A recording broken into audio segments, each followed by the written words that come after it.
के शीर्ष नेतृत्व से यही मांग है कि इस आदमी को तुरंत प्रभाव से भारतीय जनता पार्टी से निष्कासित किया जाए। और आपके माध्यम से आदरणीय राजेंद्र जी राठौड़ और हमारे राजीव सिंह जी शेखावत, विक्रम सिंह जी जाखड़ और दशरथ सिंह जी शेखावत से भी निवेदन करना चाहता हूं कि जिस दिन समाज इस व्यक्ति से नाराज था लोकसभा चुनाव में, पिलानी में जो आप लोगों ने आम सभा की, और भरी सभा में शुभकर्ण चौधरी ने ये कहा था कि जिस दिन मैं राजपूत समाज के खिलाफ होऊंगा वो दिन मेरा राजनीतिक जीवन का अंतिम दिवस होगा। तो आज वो अंतिम दिवस आ गया। आदरणीय राठौड़ साहब और ये सब इस मामले का संज्ञान लें और इस ओछी मानसिकता वाले आदमी को जूते मार के भारतीय जनता पार्टी से बाहर निकलवाएं। धन्यवाद। पार्टी के परंपरागत वोटर, भारतीय जनता पार्टी के फाउंडर मेंबर रहे हैं, जो लोग इनेलो और लोकदल वाया होकर भारतीय जनता पार्टी में आए हैं, वो लोग जो पिछले अभी लोकसभा चुनाव में जिनको भारतीय जनता पार्टी ने अपना प्रत्याशी बनाया, चुनाव के समय आदरणीय राजेंद्र राठौड़, हमारे भारतीय जनता पार्टी के पूर्व जिला अध्यक्ष राजीव सिंह जी शेखावत, विक्रम सिंह जी जाखड़ और दशरथ सिंह जी शेखावत के कहने पर हमने समाज के पांव पकड़कर जिस आदमी के पक्ष में वोट डलवाए, 36 कौम के लोगों ने जिसको लोकसभा चुनाव में 5,35,000 वोट दिए, परसों 15 तारीख को ऐसा नेता एक समुदाय विशेष के नाजायज मांग के धरने में आता है, उससे समाज की भावनाएं आहत हुई है। धरने में आता है, सभा में आता है, वहां तक तो ठीक, लेकिन उस सभा में आके सामाजिक ताना बाना खराब करने के लिए, हमारे अंदर जातीय वैमनस्यता पैदा करने के लिए उस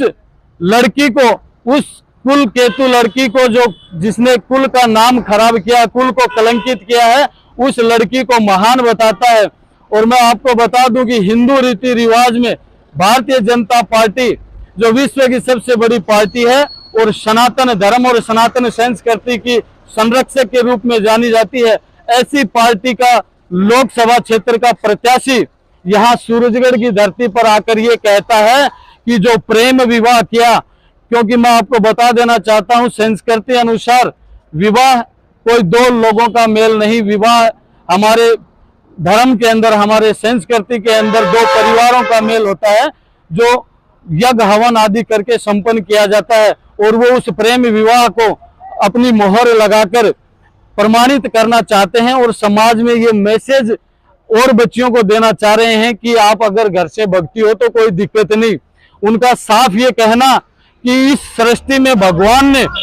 प्रेम जो बनाया वो सबसे उत्तम चीज बनाई, लेकिन मान्य मैं आपको बताना चाहता हूं कि आप जिस प्रेम की बात कर रहे हैं वो प्रेम माँ की ममता और पिता के दुलार से बड़ा नहीं है। हम इस चीज का अपोज दर्ज करा रहे हैं। आप बड़े लोग हो सकते हैं, आप लोग जब संबंध करते हो तो कोई राजनीतिक या व्यापारिक फायदे के लिए अपने बेटे बेटियों के रिश्ते कर देते होंगे, लेकिन हम आम लोग, आम परिवारों में ये धारणा है कि लड़की के माता पिता योग्य वर देख के यज्ञ हवन आदि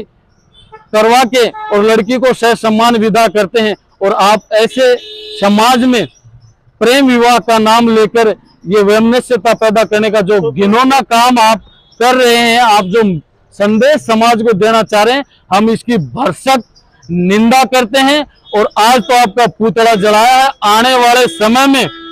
आपको गांव में घुसने नहीं देंगे। आज मीडिया के माध्यम से मैं भारतीय जनता पार्टी के शीर्ष नेतृत्व से ये मांग करता हूं कि ऐसी संकीर्ण निम्न कोटि के सोच रखने वाले नेता को तुरंत प्रभाव से भारतीय जनता पार्टी से निष्कासित किया जाए। अन्यथा एक तरफ आपका सदस्यता अभियान चल रहा है, दूसरी तरफ पूरे जिले भर के अंदर ये हमारी टीम है, अजीत सिंह जी, अनिल सिंह जी, लोकेंद्र सिंह जी, नवीन सिंह जी, वकील साहब, ये सारे के सारे वो युवा लोग हैं जो गांव-गांव, ढाणी-ढाणी जाकर लोगों को प्रेरित करेंगे। और ऐसे लोग अगर पार्टी में रहेंगे तो पार्टी का वातावरण दूषित होगा और पार्टी का जो वोट बैंक है वो निश्चित तौर से भारतीय जनता पार्टी से खिसकेगा। इनके खिलाफ आगे आने वाले समय में बड़ा आंदोलन करेंगे। जिन लोगों ने इस सभा के माध्यम से उन माता पिता की भावनाओं पर कुठाराघात किया है जिनकी बच्चियां घर से निकल गई हैं, और ये लोग बच्चियों को घर से निकलने के लिए प्रेरित करने वाला वक्तव्य यहाँ पर आकर देते हैं, हम इसका विरोध दर्ज करवाते हैं। क्या शुभकर्ण चौधरी जी का आपने पुतला जलाया? मुख्य उद्देश्य यही है कि शुभकर्ण चौधरी का यहाँ आना और आकर स्टेटमेंट जो देना, जो स्टेटमेंट उन्होंने दिया है कि प्रेम विवाह करना कोई गुनाह नहीं। माननीय, आप उन लोगों से पूछें, उन माता पिता से जाके पूछें जिनकी बच्चियां कोई जिहाद का शिकार होगी, किसी के चुंगल में फंसकर निकल गई, उनके परिवार पर क्या बीत रही है। क्योंकि हमारे धर्म में, हमारी संस्कृति में, हमारे सामाजिक सिस्टम में बेटी को, हमारे समाज के अंदर बेटी को पूरी इज्जत से रखा जाता है, पूरे मान सम्मान से रखा जाता है। और हमारा बेटी जो है वो कुल की मर्यादा का प्रतीक होती है। और उस मर्यादा को लांघकर जो बेटियां अपने कुल को कलंकित करने का काम कर रही हैं, आप उसको सम्मानित बेटी कहकर पुकार रहे हैं। इसका मतलब ये हुआ कि आप डायरेक्ट रूप से ऐसी बेटियों को प्रोत्साहन दे रहे हैं। हम इसका विरोध करते हैं।